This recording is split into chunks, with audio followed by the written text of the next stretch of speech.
The story begins on May 6, 2024. A girl is on top of a building and mentions that this is test number 32. She doesn't have much to say since she knows she will succeed. One would think she was going to take her life, but no. Before touching the ground, she disappears out of nowhere and teleports to the beach. She walks out of the sea after feeling like she was drowning and walks to the shore to step on the sand. She checks her phone. She has just moved 50 kilometers away from the building she was at, surpassing her record. The test was a success, confirming that she can teleport instantly. She teleports to the bathtub in her house and turns on the shower to pretend she's taking a bath. Her mother hears the sound of water and asks her daughter, named Kangmin, when she arrived. Does she want to scare her? Kangmin apologizes. Her mother wants to know where she was hiding. She responds that she was a bit cold, so she went to the sea. Dinner is ready, and her mother reminds her that this weekend is her father's anniversary and asks her to greet her father's colleagues when she sees them. Kangmin already knows this and just hopes her mother doesn't cry. She still remembers what happened to her father, Kangmin's father's death. Upon hearing this, her mother wanted to kill her husband's murderer, but she had to control herself. Kangmin was watching all of this. This is just a mage's memory of the past. Now, for today's test, she teleports from building to building. The time it takes for her teleportation to cool down is between 1 and 2 seconds. The maximum number of consecutive movements is 24. After that, she can feel her stamina running out. There are 2 important tests. One is overlap, and the other is stacking. She shouldn't have tried it because she returns to the starting point, and then there's the pain, as if she had been punched in the face. It's better to be careful. The second is money. The question is, how much can she move at once? She can take up to 5 million, although she later returns the money to its place. Stupid greed never ends well. Of course, she could have used it for school and the academy so that she wouldn't have to worry about transportation for the rest of her life. But even if she wants that, it's too dangerous to use her powers on the way to school. It's a risk, but if she has powers, she can't use them at will. Suddenly, a luxury car almost hits the students. Kangmin tells us that there are some kids who never walk to school. Maybe the superpower is having incredibly rich parents. So, what's the point of her superpower? She can't use it to go to school without being seen since she'd get caught, and she can't rob a bank because she would get caught. For a moment, she thinks about stealing from criminal organizations. But after all, it makes sense to steal. Or maybe a free trip. She gets up from her seat and heads to the warehouse behind the school. She closes the door so no one can see her, closes her eyes and concentrates, teleporting above the city. What she does know is that thanks to this ability, she can see that this world is more beautiful than she ever imagined. She returns to the warehouse. That was refreshing, simply incredible. What is she supposed to do with this power? Suddenly, she hears some people outside the warehouse. Kangmin checks through the door to see a student named Changji. His face was being painted with lipstick. The person accusing him was Lua, the rich girl from the luxury car. Despite having this wonderful world, there's still trash like her. No one dares to say anything just because she's wealthy. Changji couldn't stand this bullying and starts crying. Lua thought that was enough to keep him out of the club. The guy next to them asks them to stop playing with things that don't make money. Right now, he's calculating cryptocurrencies on his phone. The other girl says she's just recording some memories. The blonde guy, on his part, wished to be made up by Lua. It seems Changji isn't entirely treated. Lua starts spraying him with water to remove the shine from his makeup, but she's simply enjoying doing this. Kangmin mentions that this group is complete trash, but doesn't want to get involved with them. She should use her teleportation to get out of there. It would be a problem if she gets involved with those crazy people. Suddenly, Lua calls her by her name and asks why she doesn't come out of her hiding place. Is she scared? She hates when people avoid her. Is she avoiding her? Kangmin thought about using her powers right then, but upon hearing Lua pressuring her, she gathers courage and steps out of the warehouse. Lua, in an annoyed tone, asks why she wasn't answering. Now she feels bad. Isn't she supposed to greet someone when she sees them? She doesn't know anything about manners, questioning why Kangmin looks at her like that. Kangmin just hoped to endure until the end. Lua asks why she acts like this. Doesn't she have a father? The girl with brown hair tells her that Kangmin's father was on the news. He was a policeman. Now Lua understands why she acts this way. Kangmin, with authority, asks Lua to stop. Lua doesn't like her tone of response and slaps her hard. Kangmin, or rather Mija to be brief, ends up collapsing Lua. Lua doesn't like anyone seeing her like that. Mija must know her place.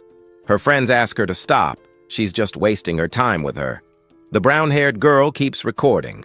Kangmin couldn't take it anymore. Suddenly, Lua throws some bills at her to make her feel more pathetic, telling her to use it to buy new glasses and that it would be better for her to buy nicer clothes since she looks like a beggar. Lua's friends laugh at Kangmin for how pathetic she is. Lua will be waiting for them both after class. The blonde guy mentions that my daughter's father is dead, as he was stabbed to death, according to what they tell us. He had gotten into a fight with a drunk gangster at a bar. What he was trying to do was stop the fight. My daughter can't stand remembering this. She mentions that it would be stupid to get stabbed by a drunk, but suddenly she is teleported with Lua near the sea. She screams, scared, asking, "What is this?" She asks my daughter what is happening. My daughter responds that she had already told her before. From the beginning, she had asked her to stop, and now she would pay the consequences. She teleports, leaving Lua behind, abandoned in the middle of the sea to drown. One of Lua's friends turns around. Mija returns to the original location. The good thing is that no one noticed. The guy starts wondering where Lua is. Does he want to know where she went? Mija can't believe what she just did. Meanwhile, Lua, panicking, asks to be saved. My daughter, for some strange reason, feels satisfied with what she did. Since Lua didn't know how to swim, she ends up drowning in the sea, and no one will know her whereabouts. Before continuing with the story, we see a memory of my daughter. Her father asks her what she has done. With tears in her eyes, she tells her father that her dog, named Dory, killed her rabbit, and that's why she did what she did. After Dory killed her rabbit, she acted as if nothing had happened, still happy. That's why she simply punished the dog, and she was doing the same thing with Lua. She was punishing her for being a bad person. She deserved to die. We return to the school. My daughter, having returned to the warehouse, asks herself what she has just done. She left Lua in the middle of the sea. Did she kill her?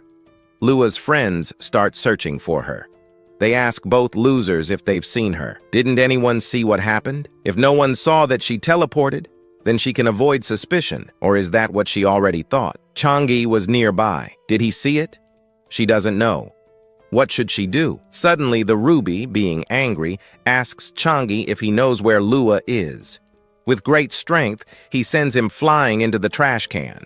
The other boy asks his friend, named Gang Wo, to stop, but he couldn't stand being ignored. I want to know where Lua is. Is she going to get mad just because she left? If she keeps causing trouble, the school will end up on the news. Yungo tells Changi to talk. He grabs him by the neck to make him confess. At this rate, Changi will die. My daughter has to save him, but if she uses her powers, they will notice. Should she leave them all in the frame, Malua? That would be fine anyway.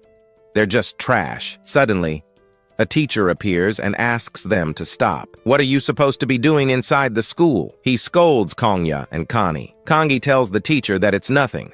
They were just helping Changi get up. My daughter feels relieved. If the teacher is here, then she can end this now. The teacher asks them to stop making a fuss. Changi's face is bleeding.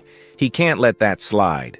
For some reason, the boys are calm as if they don't care. Connie, in a calm voice, tells the teacher they haven't done anything wrong, so why is he making such a big deal out of it? My daughter is surprised to see that the teacher doesn't respond to this. Now that Connie has encountered the teacher, when is he supposed to return the 50 million won? Is he stupid? No wonder he lost all his investments. My daughter tells us she had heard rumors that the class teacher got deeply involved in cryptocurrencies and lost everything. It turns out that not only did he bet his own soul, but if he doesn't have the money, he'd better disappear. But putting that aside, the teacher asks where Lua is. My daughter is aware of what happened, but prefers to remain silent. She said she couldn't get in touch with Lua, so she came to look for these boys since they are always with her. Connie grabs the teacher by the shoulder. If that's what he came to say, he should have said it earlier. They don't know where Lua is either, which is why they are looking for her. To make it easier, he asks the teacher to help them find her. If he does, maybe he can reduce his debt a little. He wants him to keep that in mind. He better stay alive. The girl with brown hair asks what he plans to do. For now, they should keep in mind that they never saw Lua today. That way, they'll avoid being questioned. She didn't disappear while she was with them, but now what will they do with these losers? If they start talking, they'll get into trouble. Connie asks Changi to listen carefully. From now on, he has to find Lua and report it to him. He'll need to keep his mouth shut, or else he'll be looking for him himself. He wants him to be clear on that. Miha can't help but feel sorry for Changi. Miha will also have to help Changi. If she leaves him alone, she'll be dead meat too. Meanwhile, the three of them will take care of other matters. My daughter knows exactly where Lua is. She was thrown into the sea because of her.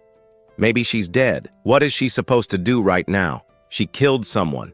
And it seems there's also a witness who saw what she did. What decision should she make now? On the other hand, in the Philippines, a man, in tears, asks his attacker why he is doing this. Is it for money? Maybe for the 10 billion he owes. He asks the man to forgive him. The guy with an axe in his hand tells him that the money has already been paid, so he should go ahead and kill him. The man with glasses tells him he will pay double what he received. He just asks him to listen and wait, but the man with the scar doesn't have time for talk. The job is done. Today, he'll have to leave early. It's nothing important. Today is his daughter's birthday. Even though he doesn't want to, he has no choice. But still, it's his daughter's birthday. He'll leave the rest to his colleague. He checks his phone, sighs, nervous and tired, and calls his daughter. Lua's phone starts ringing but doesn't answer. The call will go to voicemail, because she's already dead. Her father understands why his daughter isn't answering. Maybe she doesn't feel like talking to him. It's complicated to be a parent, but when is he supposed to be okay with facing her? Sadly, that will never happen again. It's been 2 days since Lua disappeared. The whole country should be in an uproar over the disappearance of the granddaughter of the biggest conglomerate in Korea, but nothing happened. Everything was calm, as if nothing had ever happened. But why is the girl with brown hair worried? No one knows where Lua is.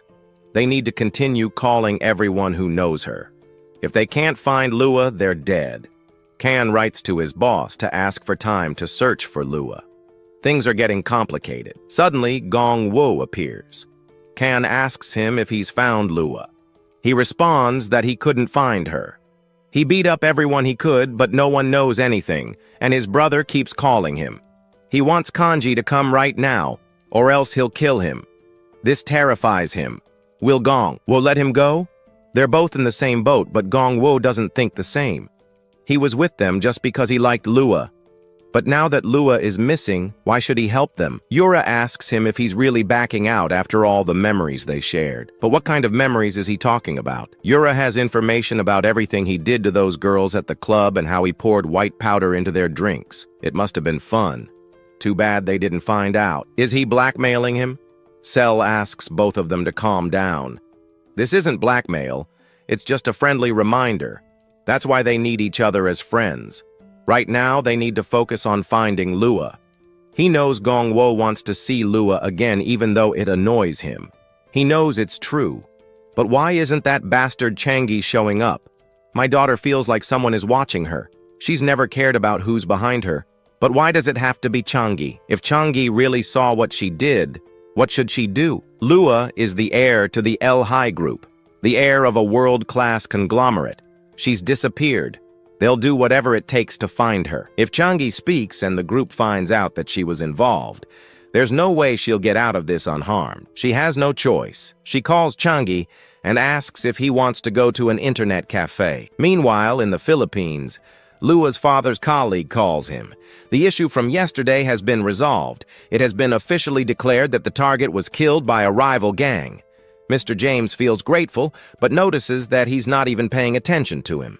Something's wrong. His daughter, Lua, hasn't updated her Instagram these days. That's strange. There should be a birthday party post. His colleague tells him to wait for his daughter. It's too much. It's no wonder why Lua's father hates him. However, Lua's father doesn't think the same way. He considers this normal. as he's just a worried father. Yesterday, his phone suddenly shut off. His colleague was about to respond to what he said, but at one point, Lua's father tells him to turn left at the next intersection. A car is following them.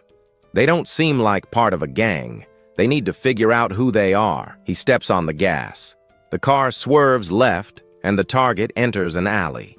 The man with black glasses orders his colleagues to block the alley to corner him. A car pulls up to block their way. Another car appears behind them. But there's something they didn't expect. The target just left the car. They need to start surrounding the area without him noticing. Lua's father hits him from above. Another would attack him from behind, but he easily grabs his arm and applies a hold. The other man is pointed at with a gun from behind by Lua's father's colleague. He hits the head of their boss. He realizes that the man is Korean and Filipino. "Do you want to know who the hell they are?" The boss asks Mr. Liso to stop. They were sent by the president to take her with them. Liso, upon hearing this, mentions that the president is his mother-in-law. They came here because they had to inform him that Miss Lua has disappeared in the news. Lua's grandmother, or the president, talks about reducing all underperforming subsidiaries, but Lua is not mentioned anywhere in the news. Are they trying to hide this? How can she be calm after hearing that her granddaughter is missing? Changi, who's by her side, tells Minja that Kanji's team asked them to find Lua. Has she found her already? Minja calls him an idiot. It's impossible for just the two of them to find her. Changi was only worried because of his fault. Minja was also involved, but she doesn't care. She's not afraid of those pieces of trash. If she's asking this, it's because maybe Changi saw her using his power. But then again, maybe that's not possible, as he was right behind her. But what should she do if he really saw it? For a moment, she thinks about throwing him into the sea as well, but then questions herself. Changi didn't do anything wrong. She tells herself she's not a murderer, but even though she thinks that, she killed Lua and almost killed her friends. There can't be any more murders. She tells Changi to stay with her from now on. A guy like him can get assaulted. She has to keep an eye on him for now.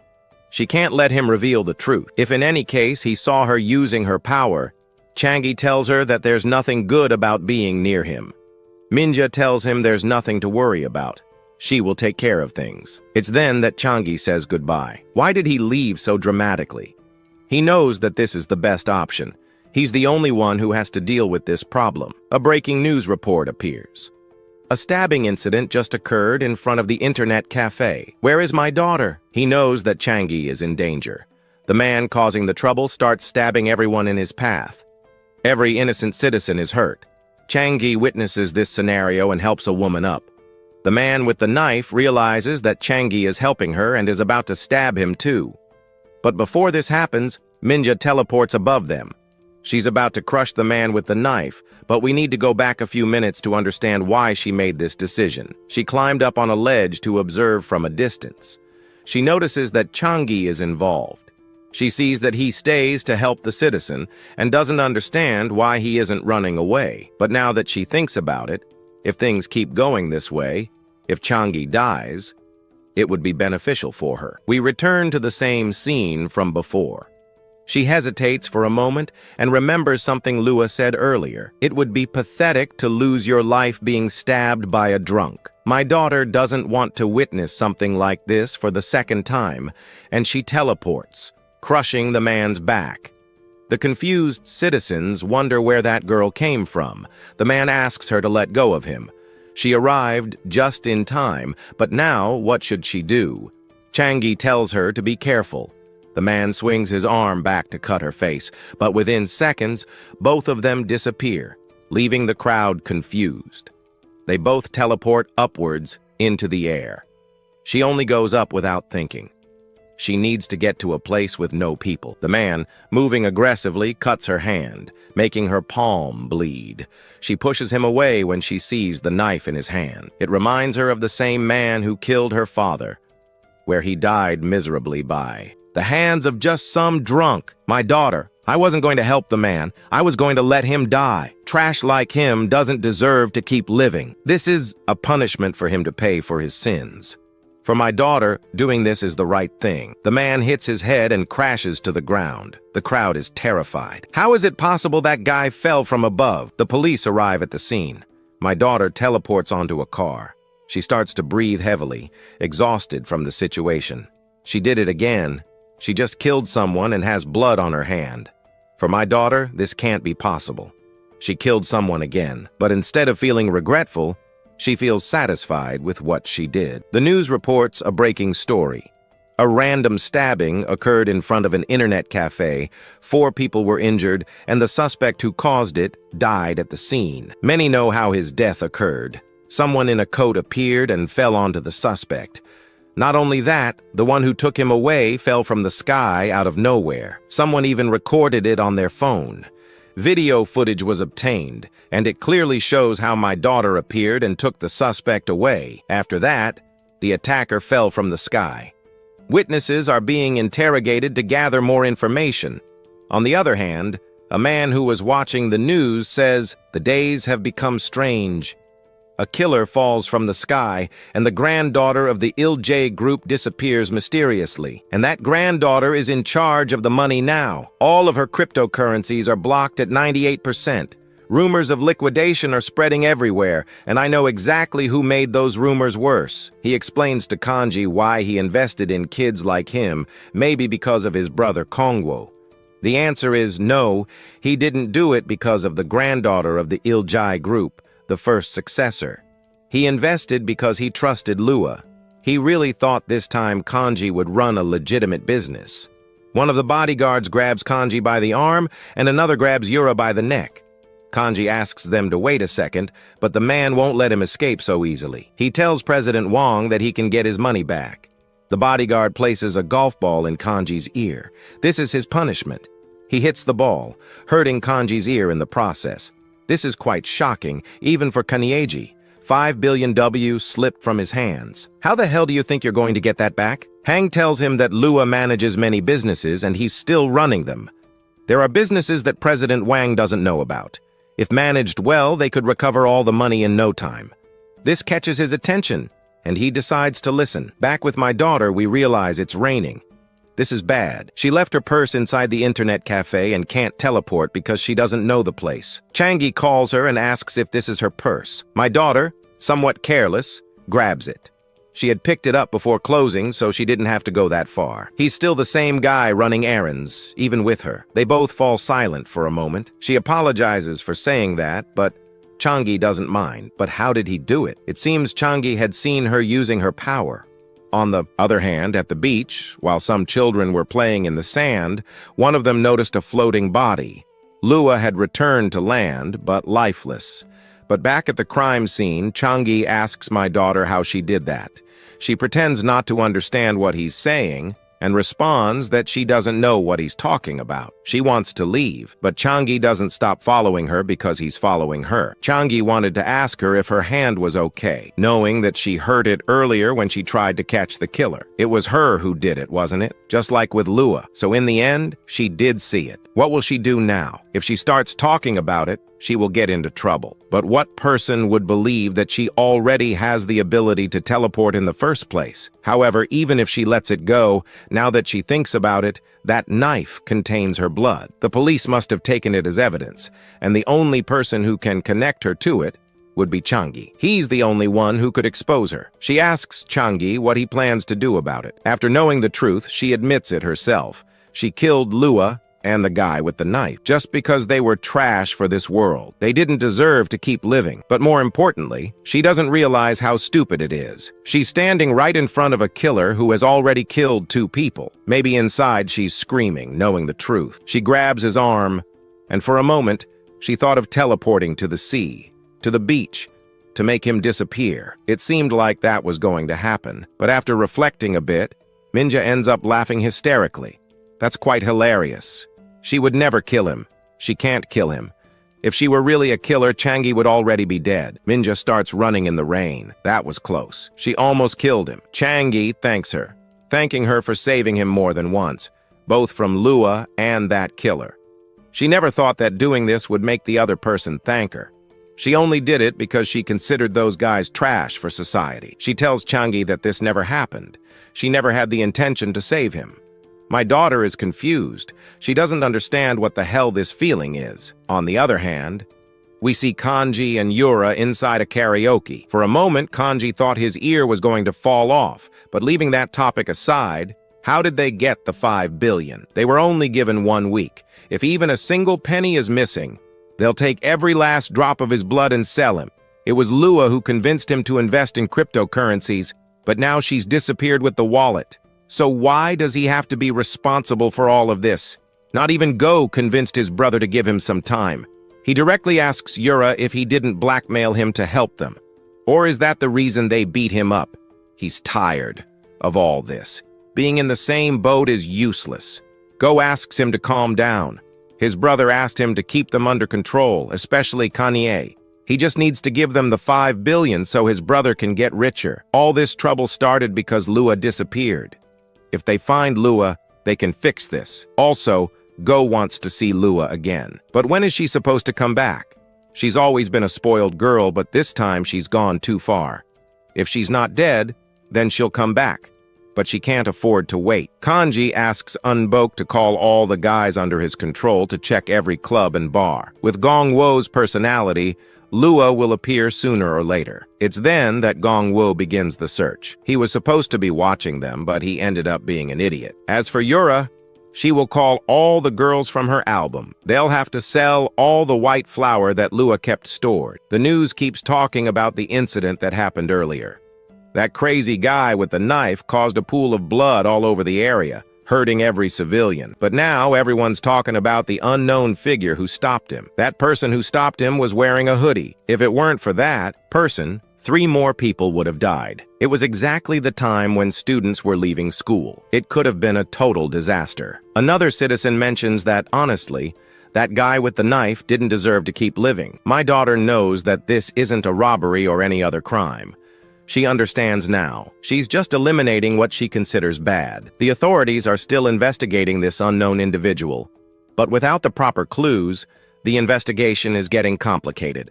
Lee-Su's colleague tells him that they've finally arrived in Korea and it's a mess. Does this make any sense? Lee-Su, somewhat worried, responds that yes. Now they're in one of the Yai Group buildings. Lua's father was waiting for the president, the grandmother of Lua, or rather, Lee-Su's mother-in-law. She was crying, but before continuing, we see a small flashback from Lua's father's past.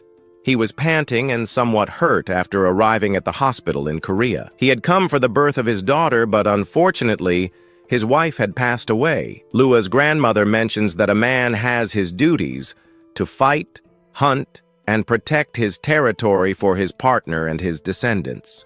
It doesn't matter if it's for the country or anything else.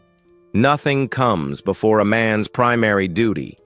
When he made a commitment to his daughter, at least he expected him to fulfill his role as a man. She took note of the baby girl in her arms. She wanted to hug her daughter, but the president asked her to stop. This girl will be called Lua, the granddaughter of her daughter who gave birth to her, and also the heir of the Lai Group, a girl who has nothing to do with trash like her father. Where was he supposed to be when his daughter needed him the most? Where was he when his daughter was born? He's simply the lowest kind of scum. Lua's father cannot tolerate the rage inside him. 16 years have passed since then, since they saw each other for the first and last time. He never expected to see his daughter like this again. Lua's lifeless body was in love. Her father was never present when she was born, when she first went to school, and even at her final moment, her father was never there.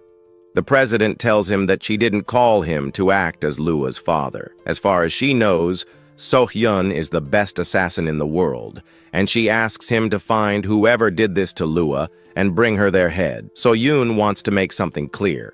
He is not her employee. What he's going to do now is try to be a father for the first time. Lua has been missing for 5 days.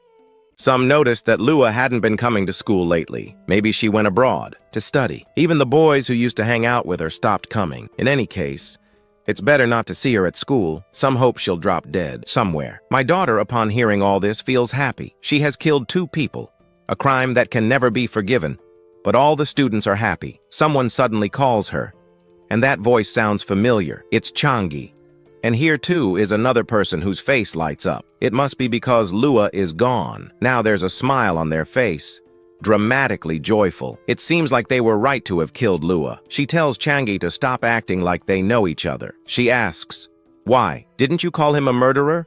Or are you not scared?" Changi tells her that he never said that. Yesterday he just thanked her and wanted to return the favor for helping him. She asks if he's going to give her a magic seed. Changi tells her it doesn't have to be anything big. He just wants to help. Then he asks her to bring him a can of coffee. He barely slept last night, and he has a headache. Changi asks if that's all she wants. Minja tells him that if he doesn't want to, he can leave. However, Changi gets excited and tells her that he'll go buy it right now. Minja tells him to wait a second. It seems like being the errand boy suits him. Changi buys a can of coffee from the vending machine. He's happy to bring it to her, but on his way, he runs into Kanji and W. It's been a while since he saw him.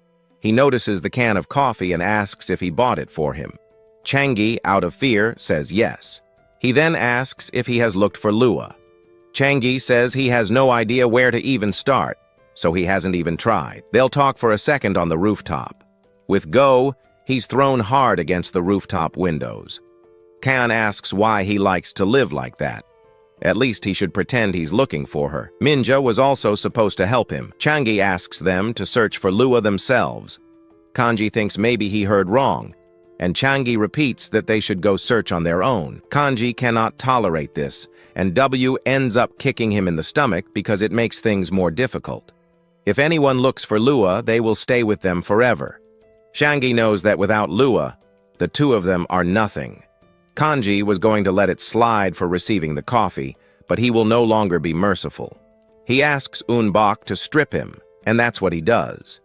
He takes off all of his clothes, leaving him in his underwear. Kanji receives a call from Yura and asks how things went. She tells him that she found a warehouse using the number Lua left, but she doesn't know if the white flower is inside the place.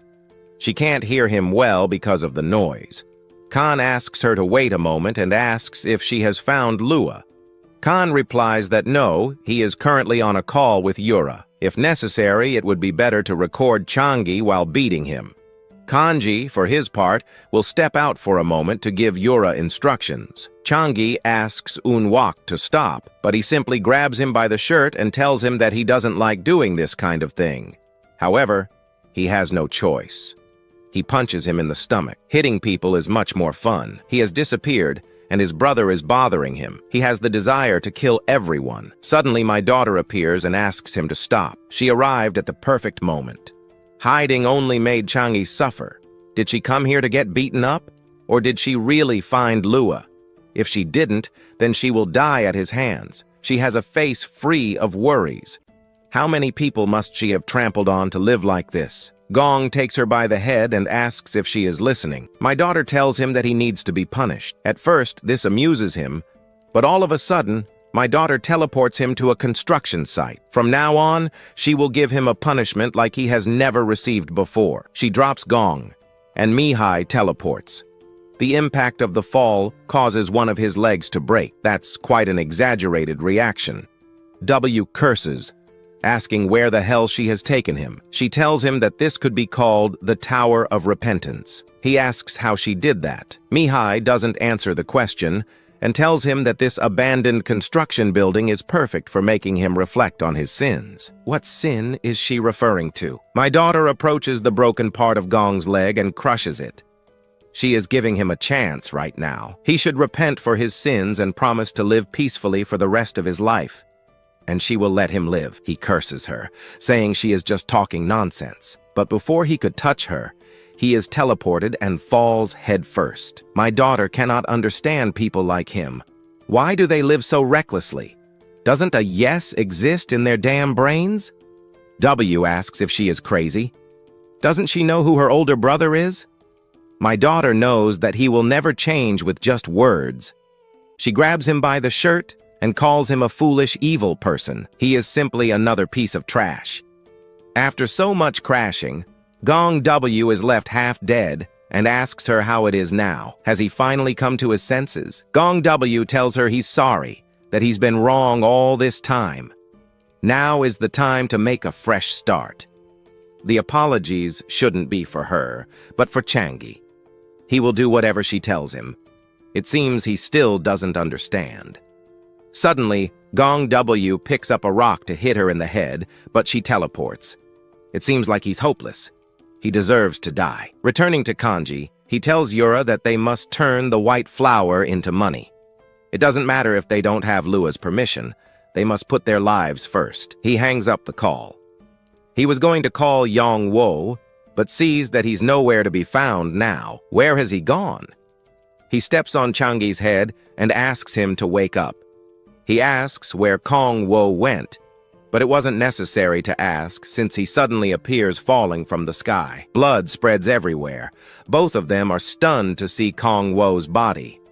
The one most frightened here is Changi. Kong Wo is dead. Changi, after analyzing a little, assumes it may have been my daughter, and he's not wrong. She, being up above, sends her greetings. This part disturbs him, and he disappears with teleportation.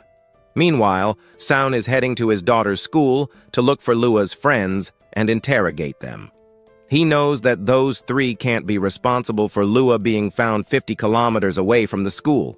It's crazy. There's no way a group of high school students could do that. He, being Lua's father, doesn't know his daughter very well, but those three know more about her. He just needs to make them answer every single detail to find out the reason for Lua's death. Sojin's colleague is surprised.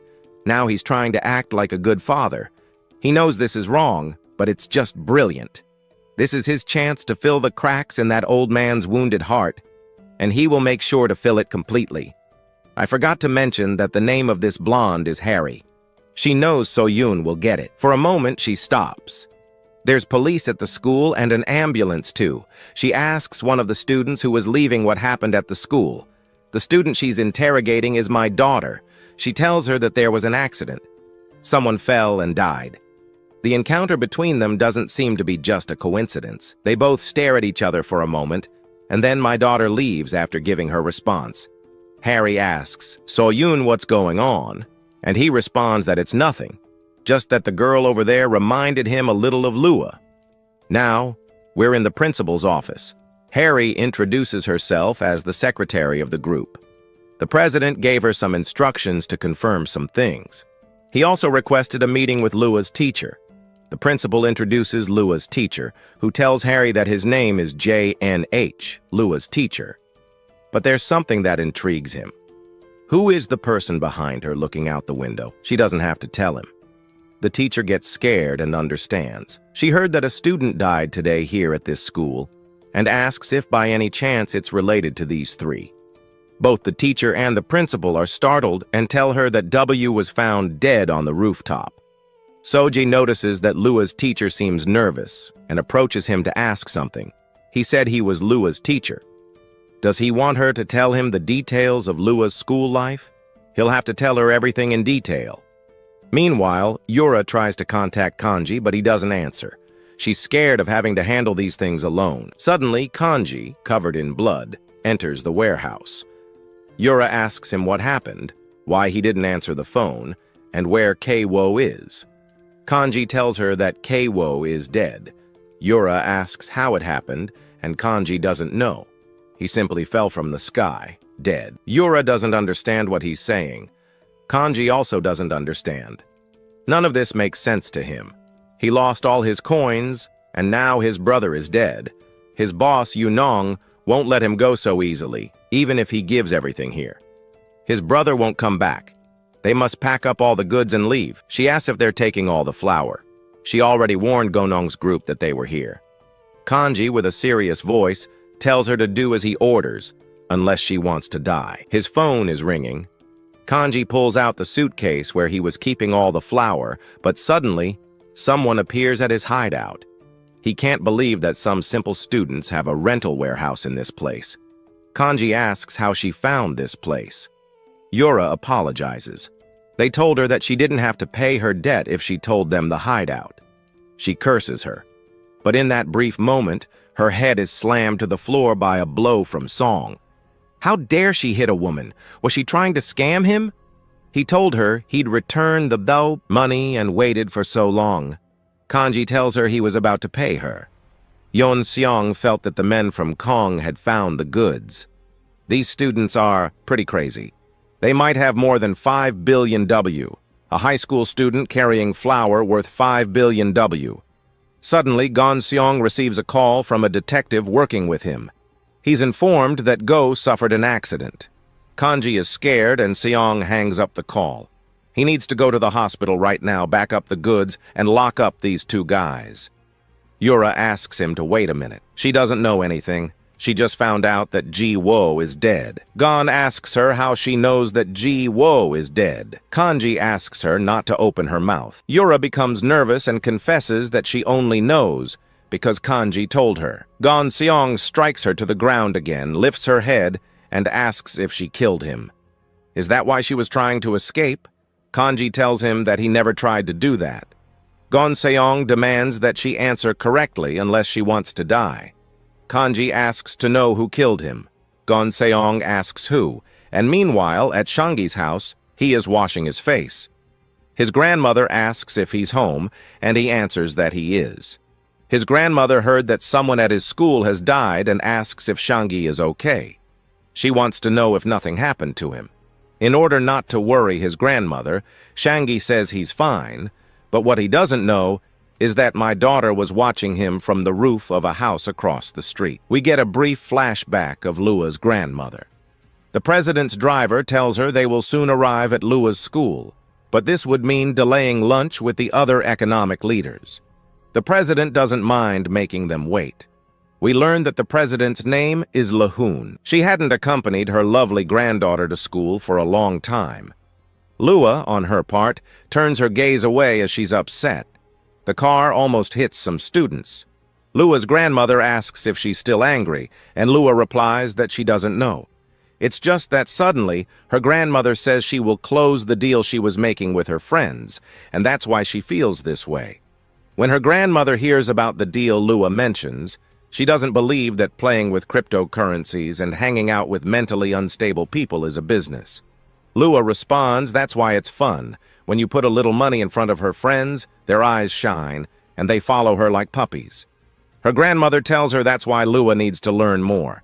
There are too many things in this world that cannot be moved by money or profit alone. Some things far exceed all of that, just like her mother. Sometimes the grandmother sees her mother's eyes in Lua, the night her mother left, when neither love nor logic worked. She had that dark look in her eyes. Lua, unknowingly, hugs her grandmother and says that she's already having fun thanks to her. But she's different from her mom. She will never betray her.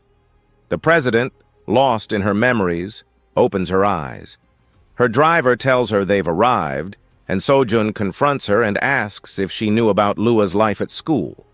The president tells her that Lua is her only granddaughter and that she can't abandon her, despite everything Lua has done. Sojin tells her that these weren't things a normal high school student would do. How the hell did Lua live her whole life? The president says nothing happened, which enrages Sojun, as she hears how Lua's grandmother doesn't even care about the direction of her life. Lua had perfect control over everything. At just 17 years old, she was a girl with the talent to reign above all.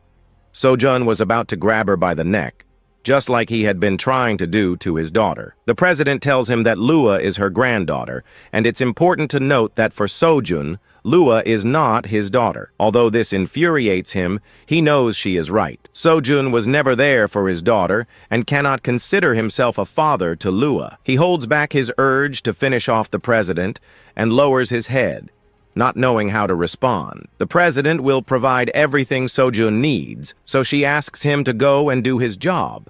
He must find out who killed Lua. Meanwhile, Chan tells his grandmother he's going to school.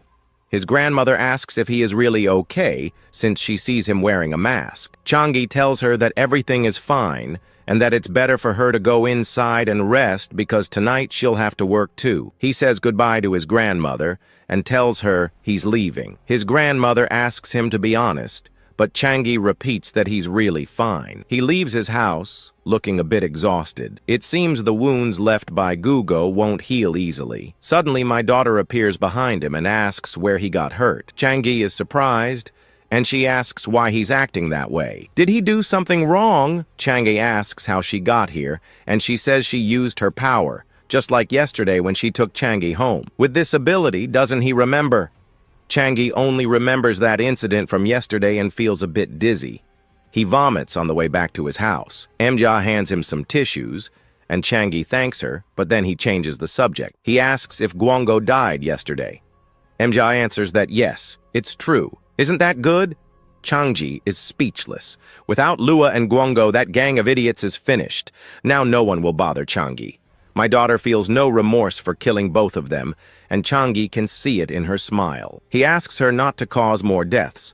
My daughter replies that she didn't intend to kill them. She gave them a chance, but they caused their own deaths by not choosing their own fate correctly. In the end, Guango received a punishment, and it reminded her of her father. At that moment, her father was a police officer who was killed by bad people.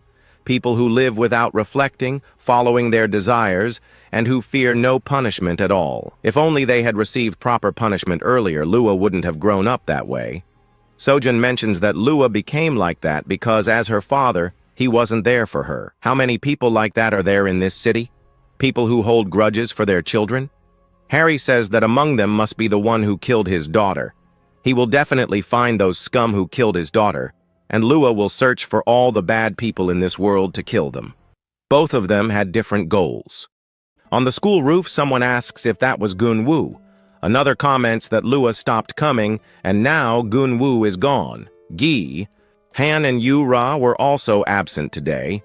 A voice hesitates to say something. Nearby, a student suggests that maybe it's good that he left. Another student agrees, wishing the rest of them would leave too. The mood at school is better now, they say. On her cell phone, Min-Ah watches Polyhula, a public investigator. She is in front of the house of a convicted criminal. Polly explains that he angered the entire nation 10 years ago. The investigator shouts about the public's right to know what the police are doing. Suddenly, Min-Ah realizes something. Chan-hee appears behind her and asks if Min-Ah will go there. He mentions that the victim died 2 years later due to the trauma. Since it was after the trial, the criminal did not receive any more punishment. Chan-hee calls for Min-Ah. Min-Ah covers her ears and thinks to herself, how unfair this is. Ignoring the call, Min-Ah leaves the room in a hurry. Running after her, Chan-hee asks Min-Ah to stop doing that. The girl turns around abruptly, questioning what that could be. She asks who benefited the most from that. Why shouldn't others enjoy it too? Min-Ah insinuates that maybe Chan-hee wants everything just for himself. Desperately, the boy stammers in denial about people. Chan-hee warns her that she could get in trouble if they find out. Min-Ah just repeats his words with disdain. Shrugging her shoulders, the girl simply turns her back and keeps walking. The boy still tries to call her, but to no avail. Distracted, he ends up bumping into a classmate who calls him weird. The girls accuse him of trying to enter the girls' bathroom. Chan-hee apologizes, saying he got confused. Totally embarrassed, he doesn't know what to do now. He seems completely lost at the moment. At that moment, Min-Ah appears, adjusting her coat near the door. With a smile, she comments that that guy was at home. Chan-hee is shocked, not understanding what she means. Another student shouts for them to check YouTube.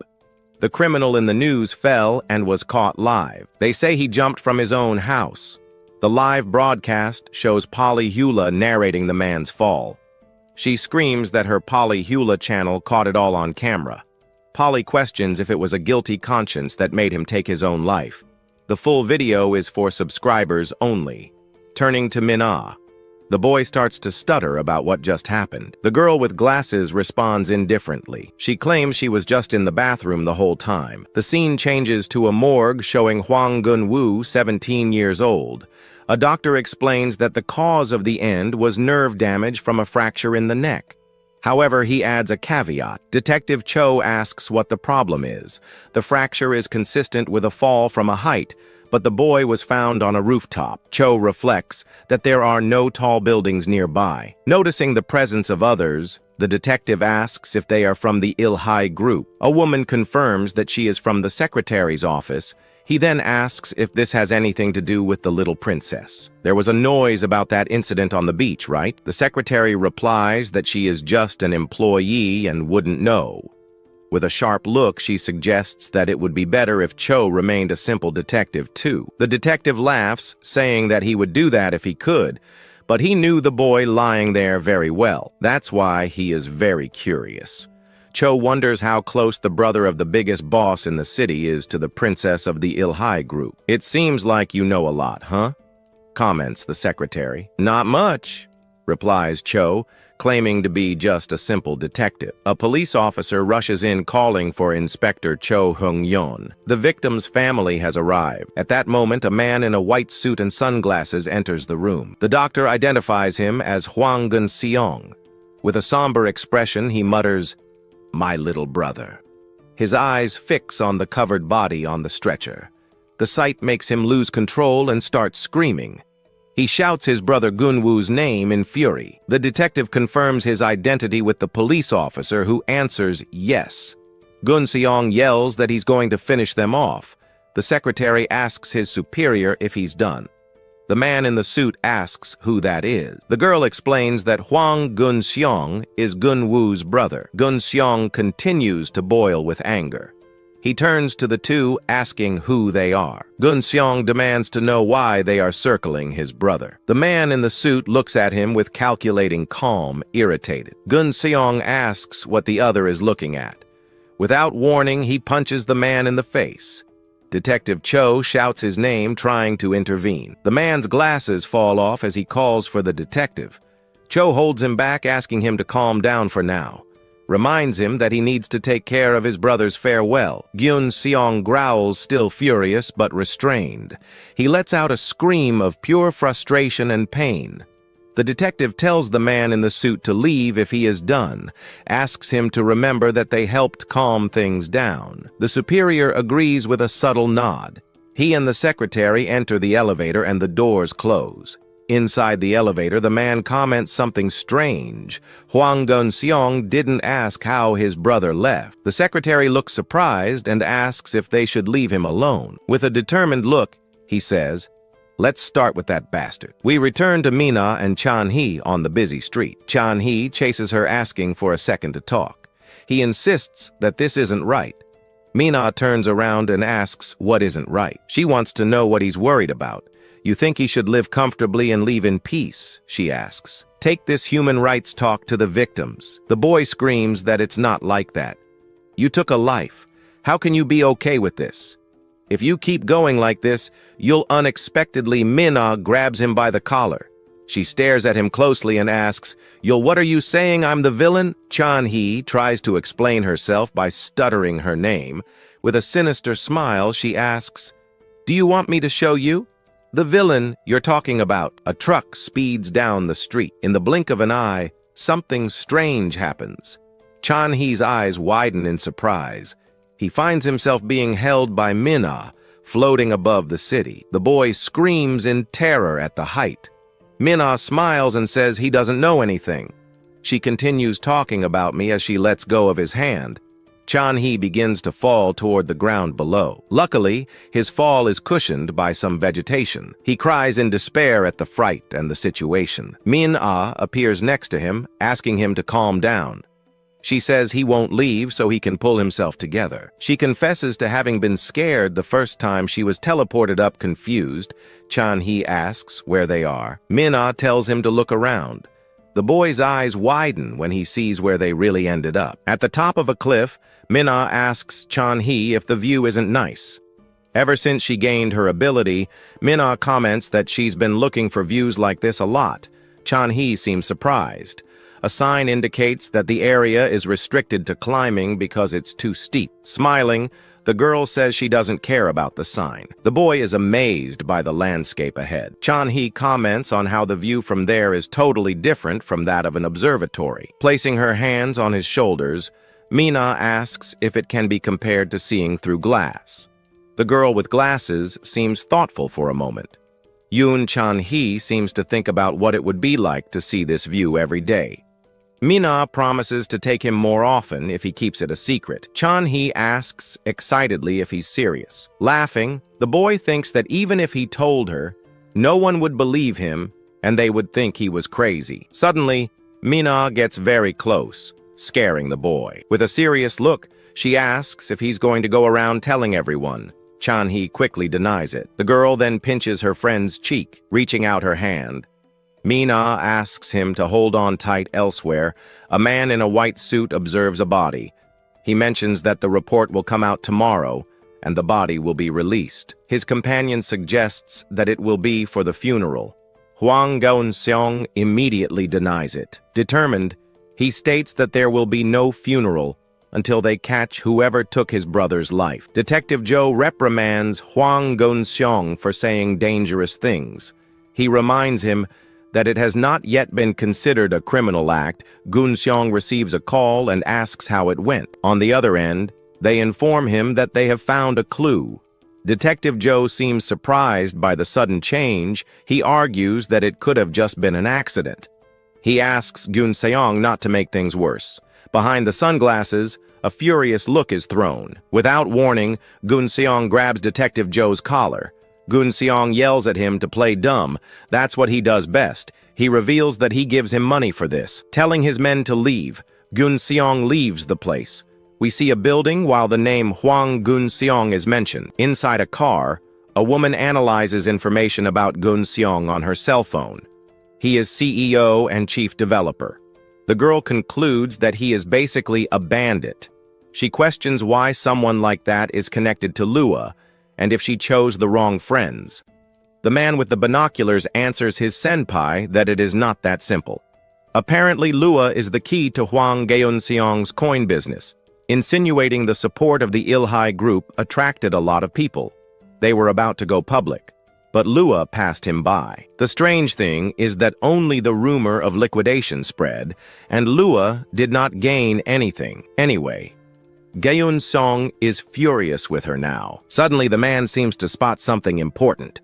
Through the scope, he spots Geun-seong and his men getting into a yellow car. He instructs the driver to follow him discreetly. They want to find out how Geun-seong plans to vent his anger.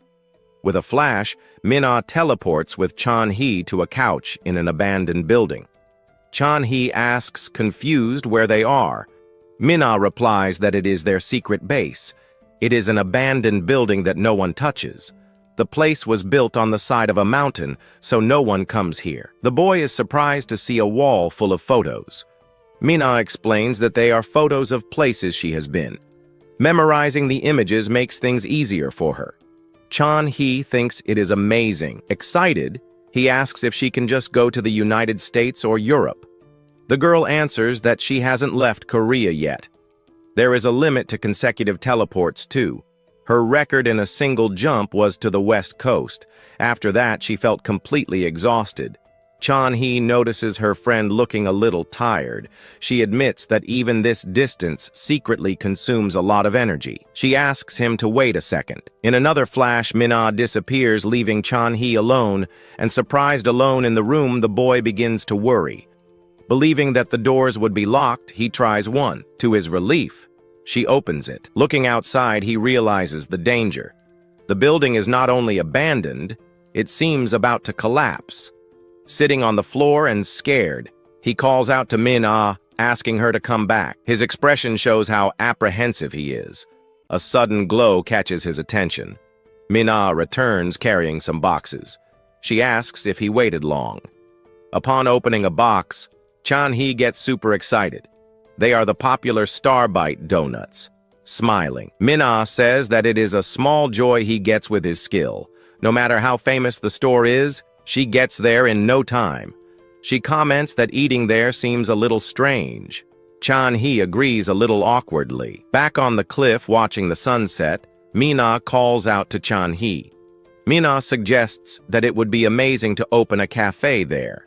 Chan-hee agrees, saying that it would be a success with that view.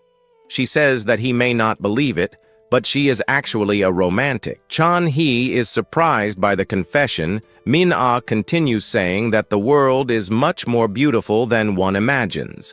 If she had lived an ordinary life down there, she would never have known this joy. With a smile, she asks Chan-hee if she still seems like a monster to him. The boy seems to ponder her question a little, blushing. Chan-hee suggests that maybe she should just enjoy the moment. She questions why suffer with such incredible power. He thoughtfully repeats about her incredible power. Mina reveals that she still has no idea how she got the power. She has never consumed anything strange or been near radiation. She wonders what the reason could be then. Turning to him, Mina says that thanks to him she discovered why she has this power. Chan-hee reacts, surprised. She begins to explain that saving him 3 times was part of finding this reason. Chan-hee listens attentively, standing, and with a determined look, Mina declares that this is her duty. The statement leaves Chan-hee completely shocked. Grabbing her shoulders, Chan-hee asks how taking lives can be a duty. He warns her that something terrible is going to happen. With a slight smile, Mina asks if he is afraid that she will be caught. Hugging her, Chan-hee says that is not the problem. As a human being, he cannot. With tears in his eyes, he shouts that he cannot ignore that the person who saved him is destroying himself. Both are breathless with the intensity of the moment. Mina comments that he is ridiculously kind. A slight smile appears on her face as she thinks she knew. With a sincere smile, the girl concludes that it was the right decision to have saved him, patting the boy on the shoulder. The girl gives in, saying, "It's okay," since he's talking like that, smiling. The girl promises, "I won't take lives." The boy's face lights up with relief and happiness. He calls out, "Mina!" The boy still asks if she's sure. The girl answers bluntly, changing scenes. We see a street at night from inside a car. A voice asks if that is really the place inside the car. We see Kang Gi-han all bruised. He confirms that he is almost certain that is where Yoon Chan-hee lives. One of the henchmen grabs him, shouting for him to do it right. If they don't find Yoon Chan-hee, Gi-han is done for. The boy trembles with fear. Looking desperately around, suddenly, Kang Gi-han sees the duo on the other side of the street. Gi-han points excitedly at the target. It is Yoon Chan-hee. The informant assures that there is no doubt. It is him. The boy claims that shortly before Gun-woo passed away, he was alone with that boy, Yoon Chan-hee. The man in the front seat asks who the girl with Chan-hee is. Kang Gi-han is confused, but the man says, whatever. The head of the operation orders them to bring the two to the car. Meanwhile, Chan-hee and Mina remain distracted. The duo finally notices Kang Gi-han across the street, visibly hurt. Chan-hee calls out to him. Gi-han? Kang Gi-han's condition is pitiful, his face covered in bandages. The girl also asks what happened to Kang Gi-han. He doesn't answer. He just stares at Chan-hee. Kang Gi-han finally speaks, pointing at Yoon Chan-hee. He ended Gun-woo, didn't he? The duo is stunned by the accusation. Chan-hee asks what nonsense Gi-han is talking, all hurt like that. Screaming, the boy tells Kang Mina to leave. He accuses Yoon Chan-hee of being the one to blame for Gun-woo's departure and says he was almost erased with it. Shocked, Chan-hee denies the accusations. He retorts by saying that he was the one who almost went to a better place. Pointing the finger, the boy blames Chan-hee. She screams that if it weren't for him, none of this would have happened on the roof. With an expression of despair, Chan-hee finds the accusation ridiculous. The girl with glasses approaches and can't stand to hear it anymore. She calls the injured boy trash. Irritated, the boy asks if he should throw her out too. His expression is one of surprise and anger. With a cold look, the girl mentions the name Rua. Suddenly, a hand activates a shock device. A brute appears behind the two students with the taser. Both are paralyzed with fright. The big guy holds the device on the protagonist who receives the shock. She calls out to him in surprise, but he is already falling. During the night, a car approaches an isolated building. Some people wait outside. A group of henchmen welcomes the boss who has just arrived. They inform him that the requested young people are upstairs. Wearing sunglasses, the boss orders maximum security on site. His men promptly obey. In the darkness, only muffled sounds can be heard. One of the henchmen notices that the captive is waking up. The other tells him to leave him alone for now. She wakes up disoriented with a very sore head. He tries to understand what happened. Thugs surround the girl tied to a chair. One tells him that the boss has arrived and orders them to bring the other boy tied and gagged. The girl Chan-hee wonders where she is. She seems worried about the boy named Yoon. Still gagged, Chan-hee worries about what happened to Yoon fallen on the floor. Yoon is badly hurt. A thug informs him that he vehemently denies the accusation. The boss looks imposingly at Yoon, who has fallen at his feet. Removing his glasses, the boss questions Yoon's denial. The boss addresses the boy, now called Gihan, and asks what happened at that moment. Hearing the name, the girl, Chan-hee, reacts. She thinks about Kong Gihan. The man claims to know his brother Gyunwoo well. He admits that he could be an idiot. However, he would never lose to a weakling like Gihan who has fallen there. A thug lifts Gihan up, demanding an immediate answer. The boy sniffs in fear. Desperate Gihan shouts that it was him. Gihan accuses the girl Chan-hee directly. He claims that she was the last person with Gunwoo and knocked him out. The girl struggles, trying to deny it muffledly. She thinks how Gihan is a wretch. Unexpectedly, Chan-hee confesses through the gag that it was her.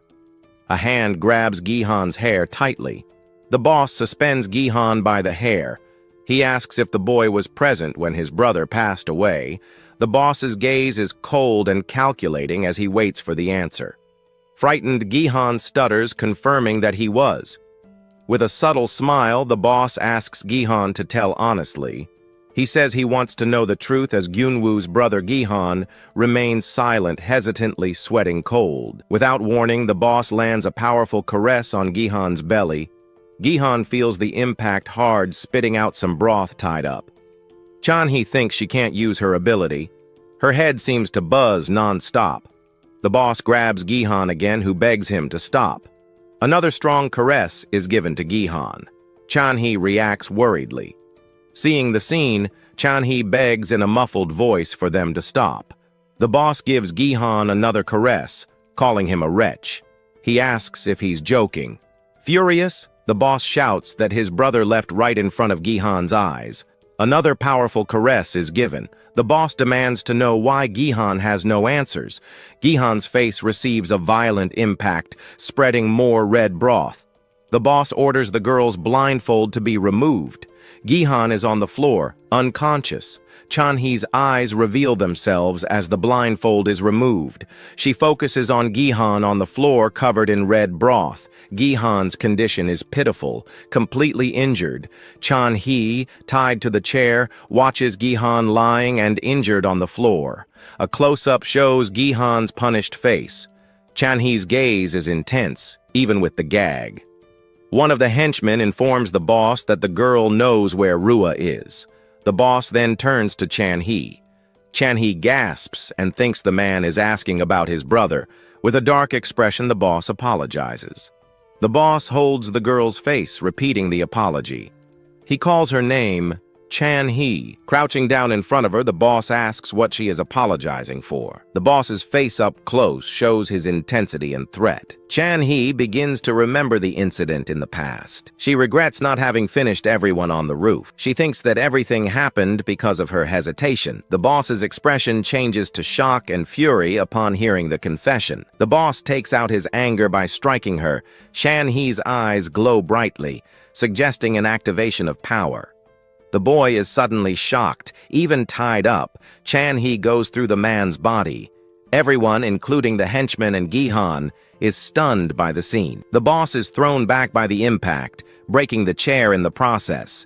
The scene is pure chaos with the boss flying through the air. Chan-hee lands on the ground, still with the ropes but free from the broken chair. The extra screams, feeling the impact of the unexpected blow. The henchmen run to help the fallen boss. They ask if he is okay without understanding anything. Gihan watches the scene completely shocked and confused. The girl, Chan-hee, is kneeling on the floor with her head untied. Chan-hee's gaze is now cold and determined. Downstairs, other henchmen hear a loud noise. One asks his colleague if he heard the explosion. The other confirms. The two men exchange suspicious glances at the noise. At that moment, a man and a woman arrive at the entrance. The man announces that they have come to see CEO Hwang Gyun-song. With a scar on his face, the man asks if the CEO is inside. With full force, a man is hit in the face. In an alley, a man in a suit knocks down an attacker and other gang members approach. The newcomer warns that he knows about the presence of Hwang Gyun-song and only wants to talk. He then asks which floor the target is on. One of the thugs calls him irrational and asks if he would cooperate in such a situation. Surrounded by the aggressors, the man is asked who he is. He only repeats his question about Hwang Gyun-song and warns them to answer. One of the thugs seems apprehensive about the unfolding situation. Suddenly, a blonde girl appears and scolds the man. She says that no one would answer like that, and that's why she always asks the questions. With a smile, the young woman asks for everyone's attention and says they are there to talk. Suddenly, one of the aggressors tries to hit her from behind, but she notices. The thug still mocks her, asking her to speak louder. With a sinister smile, he pulls out some blades and asks where he should hit her. However, the aggressor is surprised by something unexpected. The object he was holding is now stuck in his own forehead, leaving another thug shocked. He realizes too late that he was hit by his own sharp object. The girl, with her hand extended, says that he scared her. Wasting no time, another thug furiously charges at the girl. The girl skillfully dodges the man's strike, who shouts in anger. Quickly, she grabs the attacker's arm mid-movement. With a fluid motion, the young woman throws him forcefully to the ground. She then picks up the sharp object from the fallen thug's hand. The man screams in pain from the violent impact of the fall. The blonde questions him about his rude words and tells him to keep talking. While the man mutters something, the girl says she can't hear him. The young woman then remembers that she should be the one asking the question instead of acting like a bully in front of her superior. She places the object in the thug's mouth and demands an answer so he doesn't embarrass her anymore. Suddenly, one of the aggressors jumps from above to attack the girl by surprise. Sensing the danger, the man in the suit acts quickly and pushes the girl. He protects her with his body and looks at her, concerned about the situation. Around them, several thugs are on the ground and a lot of broth is scattered on the floor. The man in the suit seems surprised by something and looks up. Two more aggressors are seen falling from above toward the group. His face shows shock at the unbelievable scene unfolding. He shields himself as the bodies hit the ground with full force. The place now has more injured aggressors, and the man wonders what is happening. He questions what could be going on upstairs to cause this. Meanwhile, upstairs, a young man with blue hair looks very frightened. He is cornered by several bullies armed with baseball bats. The leader of the group, wearing a mask, wonders what the noise was and where the other accomplices went. He notices that the young student seems to have done something strange, like a different blink. The boy's eyes glow with a mysterious energy, and he mutters something. Instantly, one of the aggressors is thrown far away by the student's power. Another bully also flies through the air, leaving the leader perplexed at the sight. The masked man shouts without understanding what is happening as the young man kneels down, exhausted. The blue-haired boy seems to feel pain and a strong dizziness after using his power. With a nosebleed, he complains that his head feels like it's going to explode from pain. He wonders if he used his ability too much, since he usually can handle more times without rest. Then he sees Mina. His gaze fills with concern and determination upon seeing his friend. On the floor, a boy named Chan-hee is badly hurt, and the student shouts his name desperately. The young man runs to Chan-hee and asks if he's okay and can get up. Chan-hee replies that he doesn't know.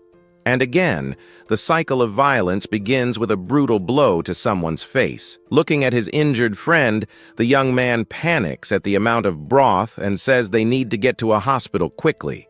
While holding Chan-hee, he thinks he doesn't know any nearby hospital, but decides to get out of there and use his teleportation until he finds one. With Chan-hee on his back, he assures him that he's going to save him, but a tattooed man approaches from behind with bad intentions. Without warning, the aggressor strikes. A powerful blow hits the face of the blue-haired boy. The student feels the impact, and more broth runs down from his head as his eyes show shock. Even on the ground, the tattooed man continues to assault the young man with brutality. Surprised, the thug asks what that little punk did to him because he feels something strange. Lying on the ground, the blue-haired boy groans in pain, feeling the injuries. He realizes that his body isn't moving and despair takes over his expression. The tattooed man considers the possibility of a head injury in the boy and thinks he needs to use his abilities. Grabbing the student's arm and holding a bat, he says he has a question before the boy sleeps forever. The aggressor asks if it's true what the young man said about his brother and if he really took care of the relative. The blue-haired boy remains on the ground, seeming too weak to react. With a serious expression, the tattooed man insists on the question about his brother. Tears run down the student's face and the thug mocks, asking if he cried faster than expected. The tattooed man's eyes shine with intense fury, and he prepares to attack. He raises the bat over the fallen boy and declares he's going to proceed with the attack. At that moment, the student focuses his thoughts and tries to activate his special ability. With a desperate face, he mentally begs for his power to work. The boy's eyes shine with an intense red light, indicating that his ability has been activated. However, the attacker's bat comes down violently, hitting Chan-hee, who was on top of his friend. The impact is direct to Chan-hee's head, and a lot of broth spreads around the place. Desperate, the blue-haired boy screams his friend's name with all his strength. With his last strength, Chan-hee asks his friend to run and wonders why that is happening. Before losing consciousness, he murmurs for his friend to get out of there and save himself. Chan-hee lies motionless on the ground with a large amount of broth around him. The student looks at his friend with an expression of pure devastation and sadness. Unable to hold back the pain, tears stream from his eyes as he looks at Chan-hee. A strange light seems to emanate from Chan-hee's fallen body. The tattooed man is surprised because his arm, which was holding the bat, begins to glow. Driven by anger and pain, the blue-haired boy jumps toward the attacker. The thug tries to hit him with the bat, but the student moves with surprising speed. With a scream of fury, the boy charges for the final attack. He delivers a powerful blow to the tattooed man, who feels the impact of the energy. After the attack, the young man feels a sharp pain and his body seems to give in. He falls to the ground, exhausted and wounded after using all his energy. The tattooed man is also on the ground, and another thug approaches, asking what happened and mentioning the others who were attacked. The thug informs the boss about the other bodies that are scattered around the place. The tattooed leader looks up and tells the subordinate to wait a moment. He realizes that the blue-haired boy, although badly injured, is still alive. With a cruel smile, the tattooed man says that if they melt the boy alive, it'll spill broth everywhere. The student is unconscious and a kind of energy bandage forms on his head. Suddenly, the tattooed man is thrown far away by an invisible force. He hits the ground violently while the young man remains unconscious. Lying down, the blue-haired boy opens his eyes, surprised by something that happened. The man in the suit who was on the lower floor appears and approaches the student. With a worried expression, he kneels and asks the young man if he's okay. Without hesitation, the man in the suit stands up and lands a powerful kick to the face of the tattooed thug. The attacker falls defeated and mutters that there's something before fainting. The man in the suit then turns his attention back to the student who is lying on the ground. The blue-haired boy remains on the ground with a lot of broth running down his head. Worried, the man in the suit approaches and asks again if the boy is okay. He observes the student and asks if he can get up from that position. The boy keeps his eyes closed and seems too weak to answer. In a flashback, we see the blue-haired boy with glasses and a curious expression. Back in the present, the man in the suit asks why the boy was in that dangerous place and says he'll take him to the hospital. The student murmurs something almost inaudible while still lying down and injured. We see a red-haired girl lying on a hospital bed with several stitch marks on her body. The man in the suit's eyes widen in shock as he realizes something. The tattooed thug he thought was defeated stands up screaming and charges to attack. With a quick movement, the man in the suit dodges the attacker's punch. He counterattacks and knocks the thug down with a precise blow. The tattooed man hits the ground hard, and the impact is visible. The man in the suit looks at the fallen aggressor and seems surprised by his endurance. Getting up with difficulty, the thug grabs his neck, and the man in the suit comments that he thought he had broken it. He notices the opponent's physique is more robust than expected. With a confident smile, the man in the suit says it'll be satisfying to defeat him after so long. The tattooed thug recognizes him and asks if he's not the one who was hiding in the hospital, calling him a fool. He asks the man in the suit to wait because he wants to ask something about his brother's death. The man in the suit's eyes show a growing fury at the mention. Without giving a chance to talk, he advances and attacks the thug with a sequence of strikes. The tattooed man tries to fight back, but is hit directly by a powerful punch. The man in the suit comments that the thug was pretending to talk just to launch a surprise attack and that a bully remains a bully. The aggressor screams in pain and prepares a desperate counterattack. He throws a punch, but the man in the suit blocks it with ease. The thug is surprised by his opponent's strength and skill. The man in the suit admits that the thug's punch is decent, but he's still a bully for using it to hurt girls. With a precise blow, he hits the thug's chin, and the man feels the impact. Then he sweeps the thug's legs, knocking him down. The man in the suit finishes with a strong strike to the face of the fallen thug. The aggressor is stunned by the sequence of blows, and the man in the suit asks what's wrong and if it's his first time getting beat up. With an air of superiority, the man in the suit observes the injured thug. The tattooed man groans in pain and seems nearly unconscious. Angry, the thug tries one last attack, calling the man in the suit an imbecile.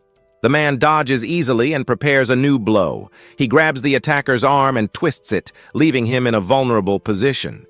With a swift move, he lands a powerful hit on the thug. The tattooed man screams in pain from the impact. The man in the suit looks at him and tells him to stop whining like a baby. He delivers a final blow to the thug's head, who falls unconscious. The attacker is completely defeated and motionless on the ground. With a serious expression, the man in the suit tells the thug not to die yet because he has a lot to ask. The blonde girl arrives, running up the stairs, calling for her superior. She informs him that she contacted the company and they'll handle the site cleanup. The man in the suit picks up the blue-haired boy in his arms, and the girl says she also called for medical personnel. Carrying the student, he observes the other injured people, and the girl comments that there are many serious injuries. The blue-haired boy seems to be waking up and sighs faintly. The man in the suit tries to wake him and asks his name. With difficulty, the boy manages to say his name is Kang Mina and asks who he is. The man in the suit asks if he's conscious and introduces himself. He identifies himself as a police officer and assures him he'll take him to the hospital immediately, asking him to stay awake. Still in the officer's arms, Kang Mina asks, surprised, if he's really a cop. From somewhere distant, a boy in a school uniform screams desperately. He calls out for Mina, showing great concern and fear. Kang Mina tries to say something, but her voice comes out weak and hesitant. With tears in her eyes, she looks at the officer and asks if he is her father. The man looks at her with a confused and surprised expression at the unexpected question. In a memory, we see the red-haired girl injured and with tears streaming down her face. She seems to agree with something. The officer hugs Kang Mina and says that Daddy will save her. They arrive at Ilhai University Hospital, a large and modern building.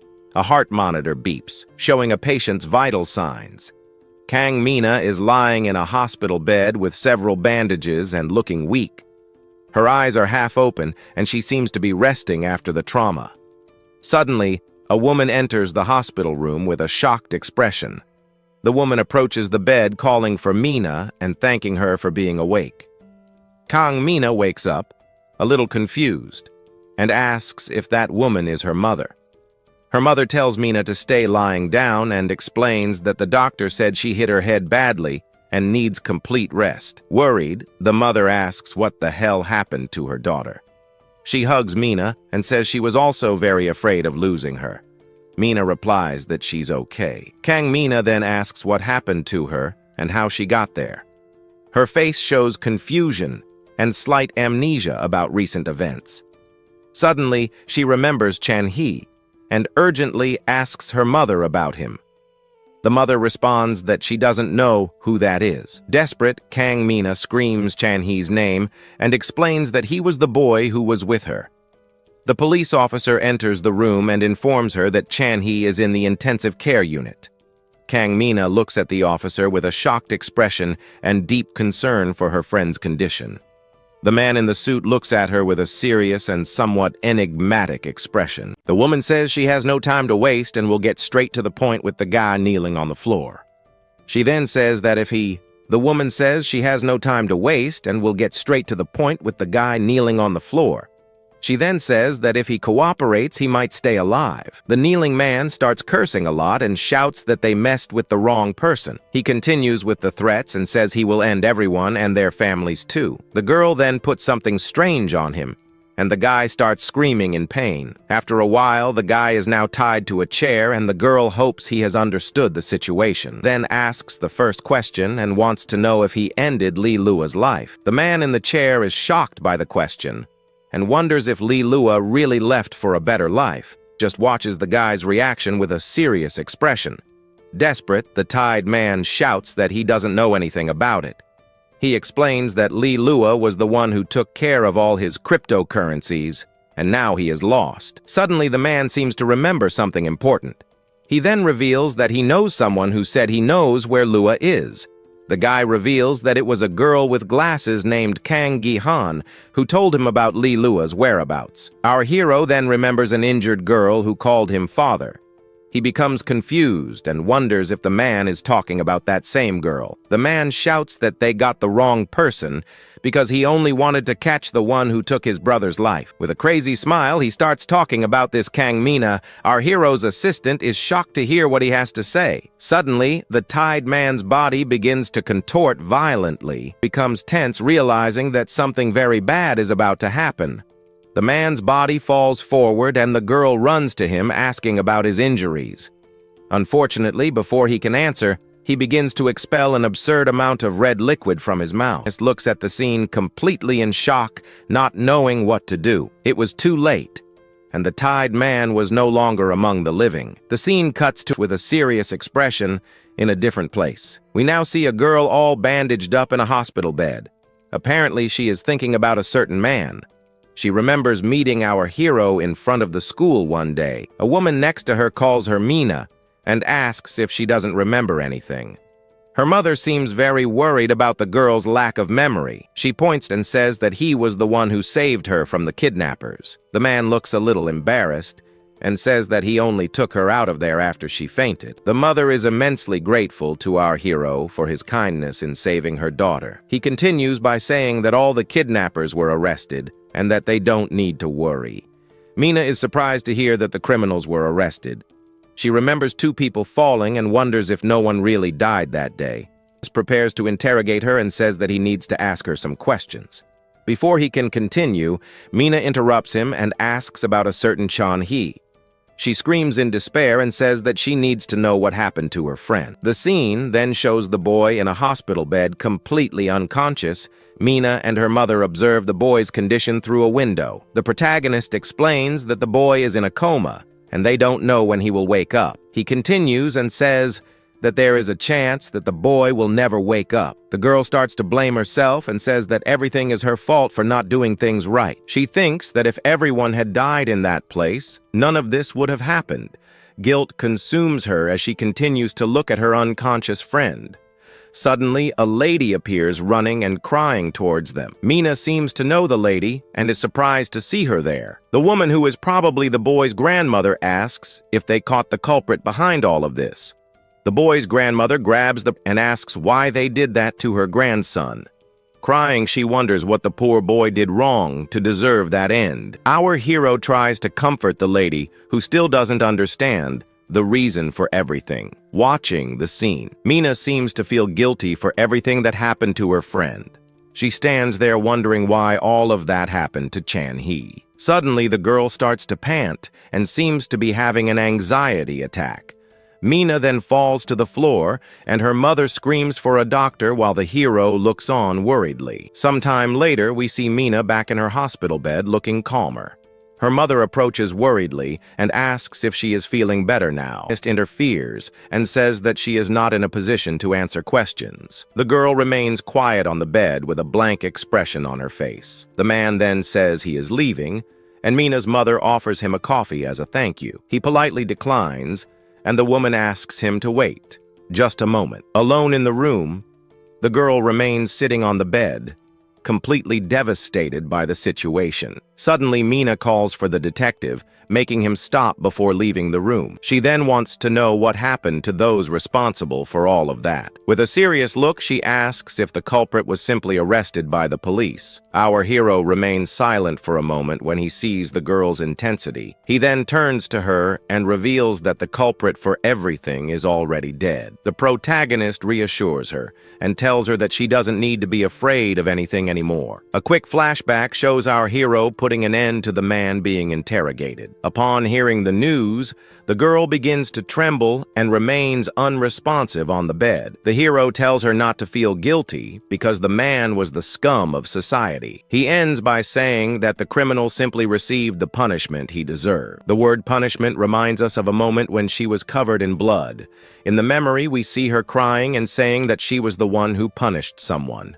Returning to the present, the hero tells her not to worry because he will take care of everything. He states that punishing those responsible is his job and no one else's. Mina looks up at the man still processing everything he has just said. With tears in her eyes, the girl thanks for everything he has done. The scene then cuts to the outside of the Ilhai University Hospital. Outside, his assistant asks what his next steps will be in the investigation.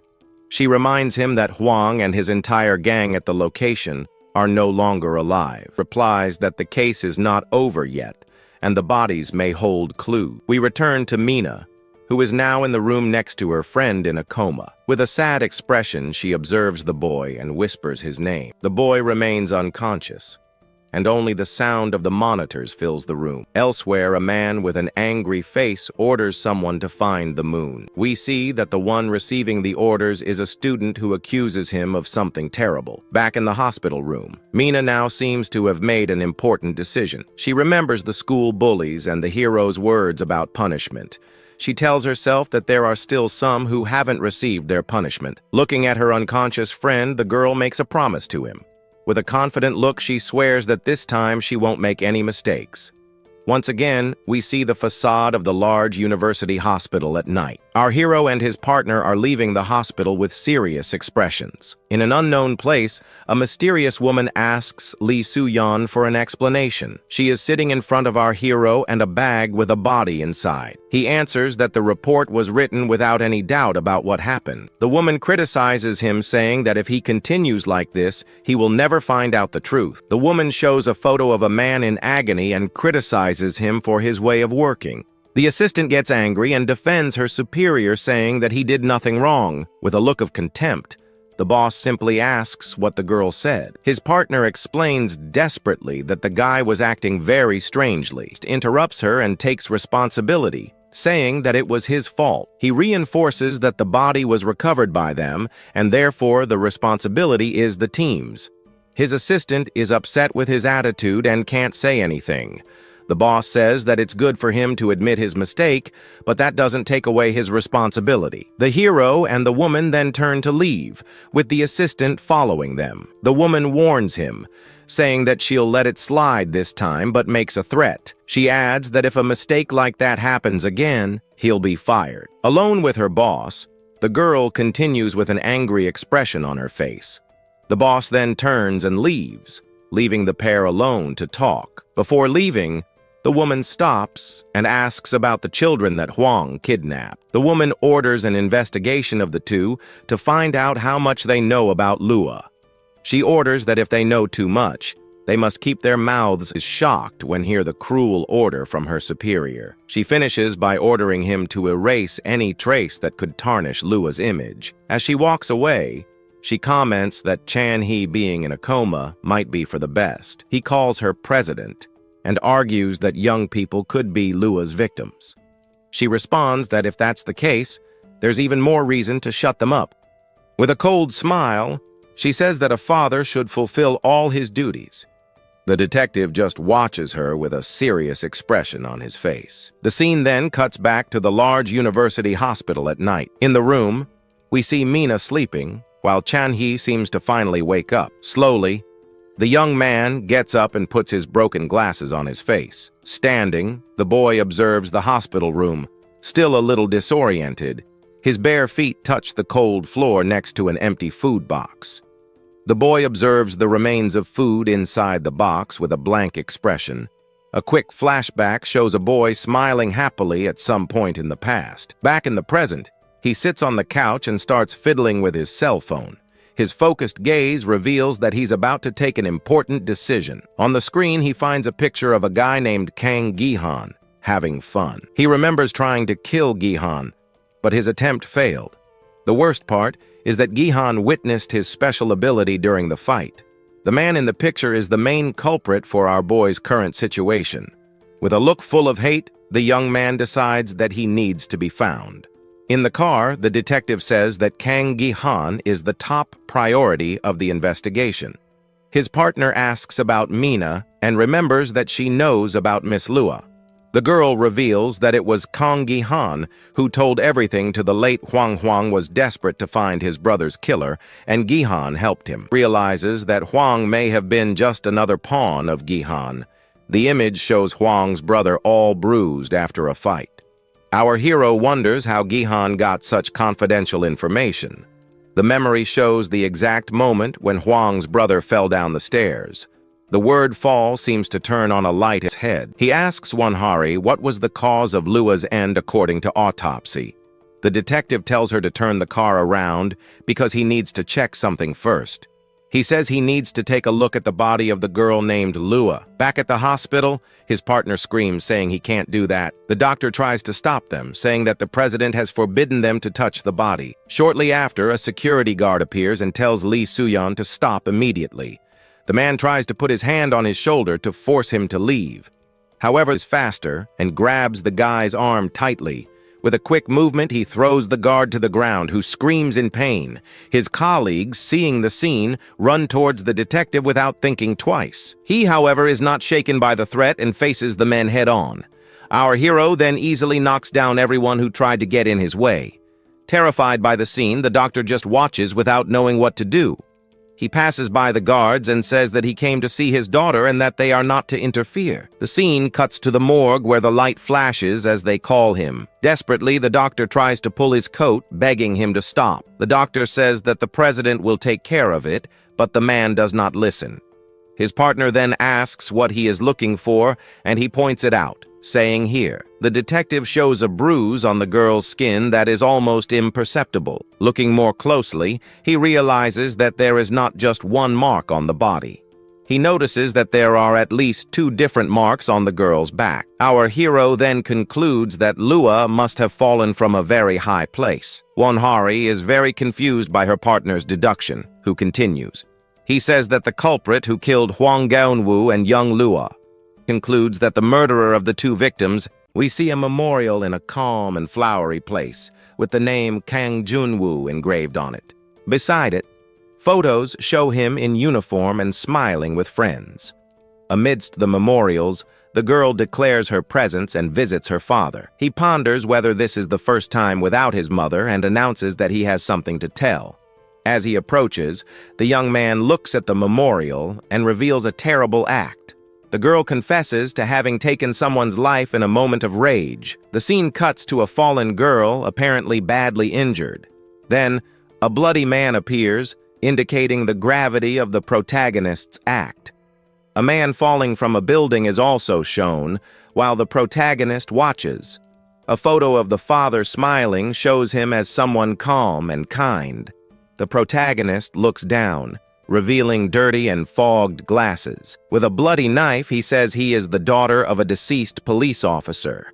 He says that if he were alive, his father would be furious and would do the same to Dooley. The protagonist believes that people like Dooley only change with punishment. He remembers his father's death showing great anger. Chan-hee appears in a hospital bed, injured and on life support. A guy says that there's no point in feeling sorry for them because they deserved the punishment. He adds that his job is to deliver this punishment, showing seriousness. Back at the memorial, the protagonist says that someone has to do it, determined. Finally, he asks his father to take care of him, revealing the reason for the visit. A delivery motorcycle stops at night, indicating an order. The image focuses on a bag with snacks and drinks, next to a cell phone. The bag with the snacks is seen closer, confirming a large order. The image is a little blurry, but still shows the snacks and drinks. A woman picks up the bag at the door, appearing to be in a hurry. When he picks up the bag, his face is revealed for the first time. Someone shouts to close the door quickly, irritated by the situation. The guy says that Kang Mina can come in, revealing that he is hurt. Frightened, the girl says that everything is fine, showing concern. The man finds it strange that there is no news about the case. He wonders why there is nothing in the newspapers, even with so many problems. The protagonist and his friends are in trouble, appearing to be under attack.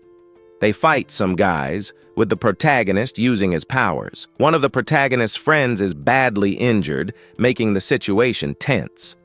The protagonist has many bruises on his face, tired from the fight.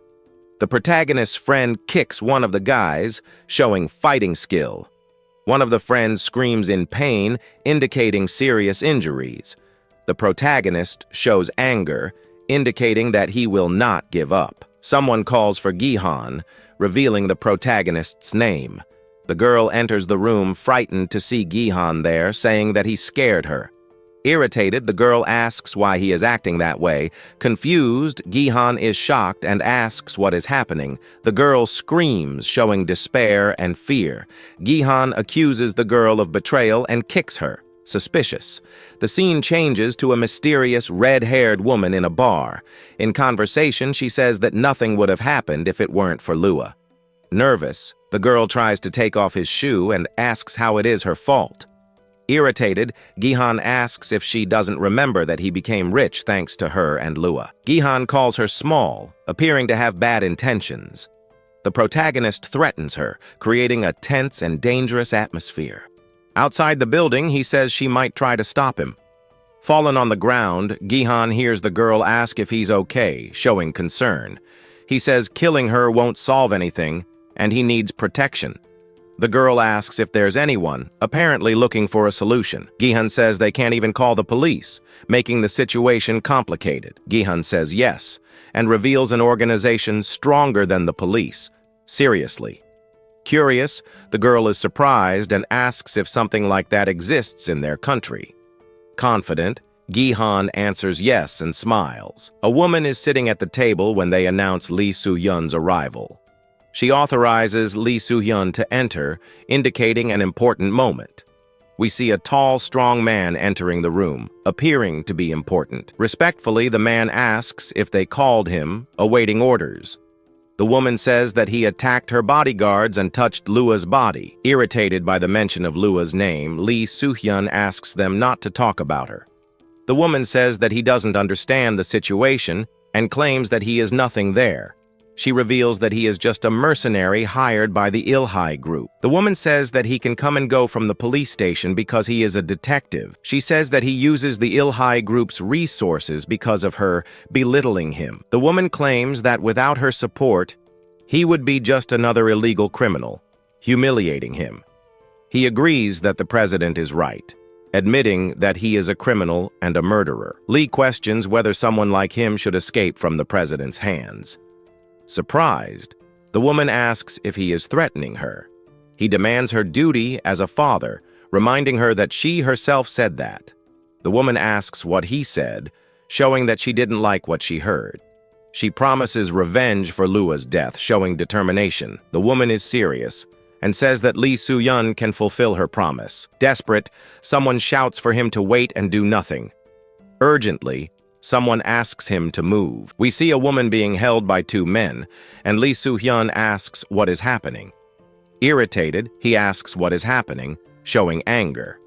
Nervous, the girl says on the phone that she knows who killed Lua. Surprised, Lee Soo-hyun seems to go after this person. On top of a building, Mina observes the city, planning something. He uses his cell phone, looking for something or someone important. Mina sees a photo of Yura on social media, realizing that she feels trapped. In the photo, a drink accompanies the caption about feeling like she is in a cage. Mina says that she found them and seems to go after Yura to find out the truth.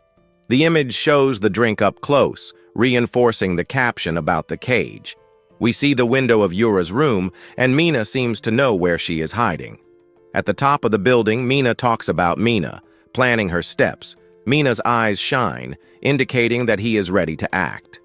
Mina realizes that Yura's building is an office tell from her photos. Analyzing the curtains and the angle, he thinks she is in Unit 801. Mina thinks that by capturing Yura, he will find out where Kang Mina is hiding. He worries about entering without the blueprint, as it could be a disaster. Gihan says that he checked the blueprint at a real estate agency, but the problem is the furniture and people. He fears that he will lose Yura if he hesitates. Mina waits for Yura to open the door, but he knows that this will not happen. Several vans arrive, indicating that something is happening there. Mina is shocked to see Lee Soo-hyun and the woman getting out of one of the vans. Mina recognizes the detective and prepares herself.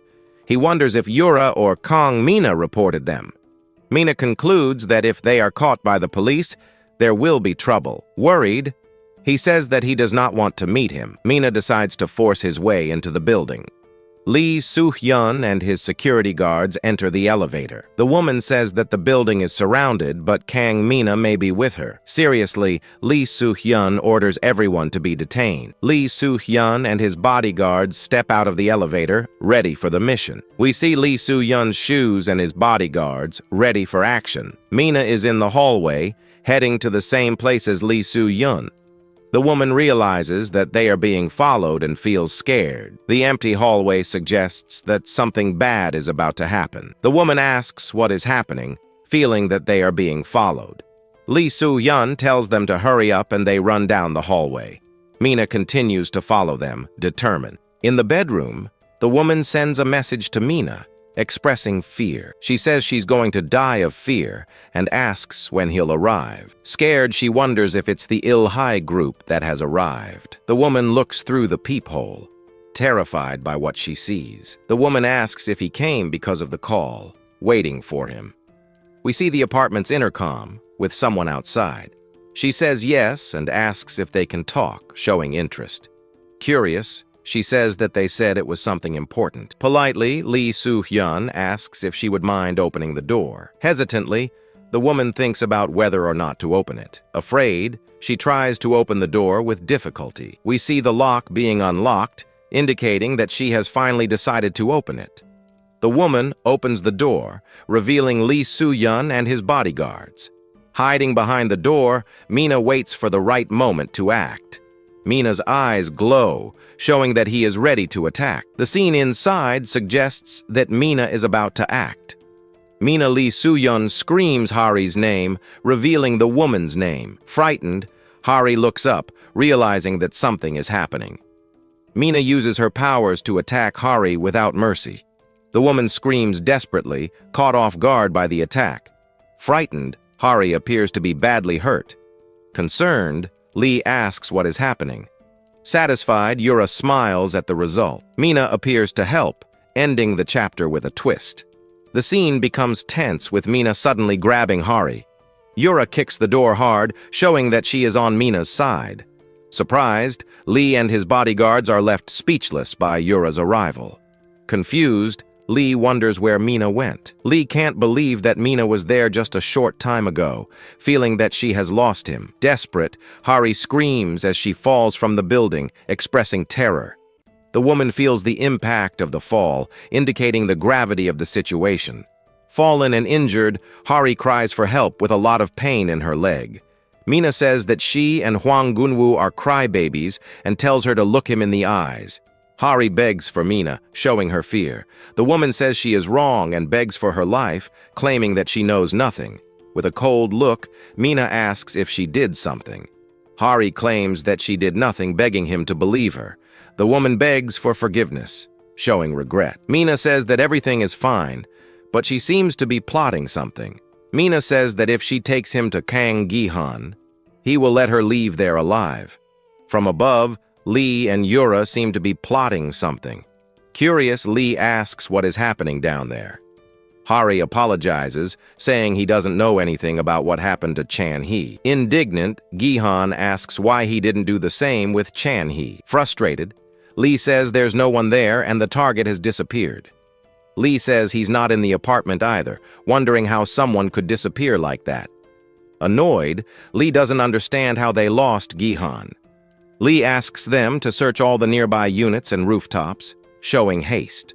Worried, Lee realizes that if Gihan uses the same method, Han Yura will die too. Lee wonders if Gihan is a superhuman, not understanding how he disappears so quickly. Determined, Lee says that it doesn't matter if he is a superhuman, and runs after him. Lee says that the priority is to protect Yura. On the roof, Lee asks Hari to check the opposite side. Lee's teams on the roof say that the killer is nearby. One of Lee's agents says that there are no suspicious movements. Lee asks them to search thoroughly, showing that he will not give up. Han Yura is at the window, appearing to be watched. Someone is looking through the window, spying on Han Yura. Gihan says that they are from the Il-Hai group and wonders why they haven't gone after Yura yet. Suspicious, Gihan thinks that using Yura as a shield doesn't make sense. Gihan reveals that he interrogated the professor to get the secretary's number. Impatient, Gihan asks if he will have to call himself.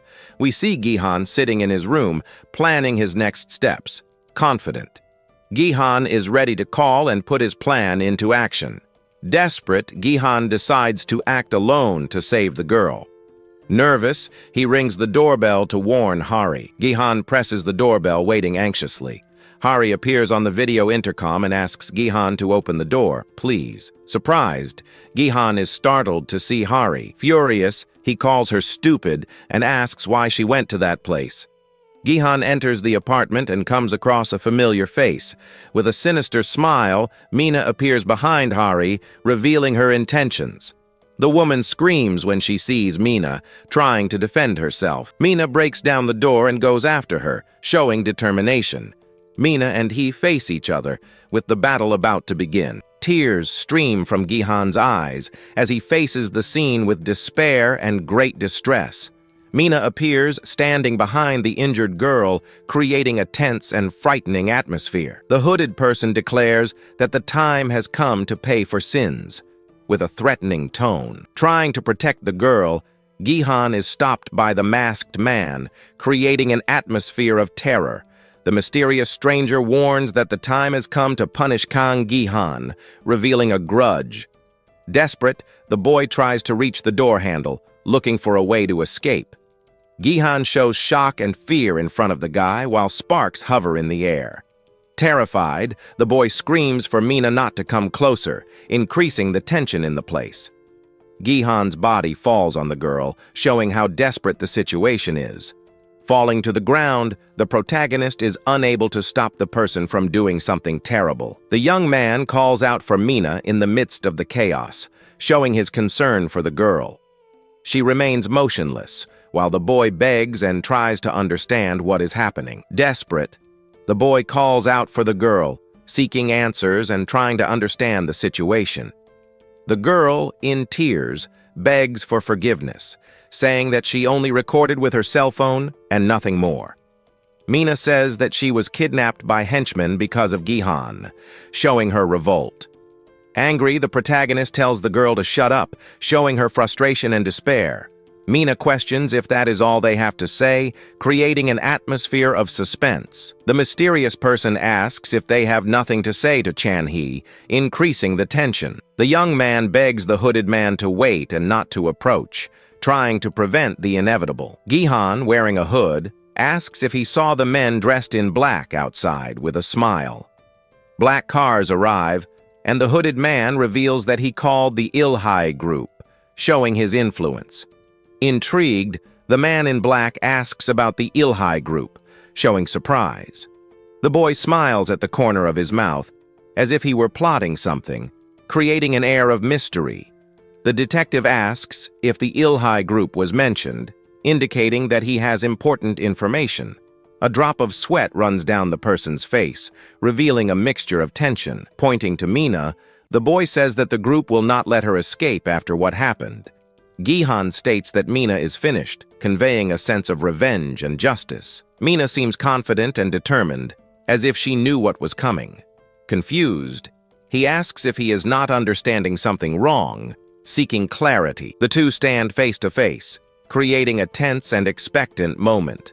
The boy claims not to care if the other reveals his true identity, showing courage. She smiles in a macabre way, anxiously awaiting the boy's next move. At that moment, he tells her not to deceive him and asks why he doesn't tell the media. The girl says that a fellow teleporter killed someone in the group and is now going after him too. Kang calls for Mina while approaching her in a threatening manner, creating tension. Desperate, Gihan shouts for him to go away, showing his determination to protect Mina. The girl tries to attack, but her attempt is frustrated by desperation and the situation. Gihan fires a stun gun at Mina, demonstrating his readiness. The girl screams in pain when she is hit by the electric shock, revealing the impact.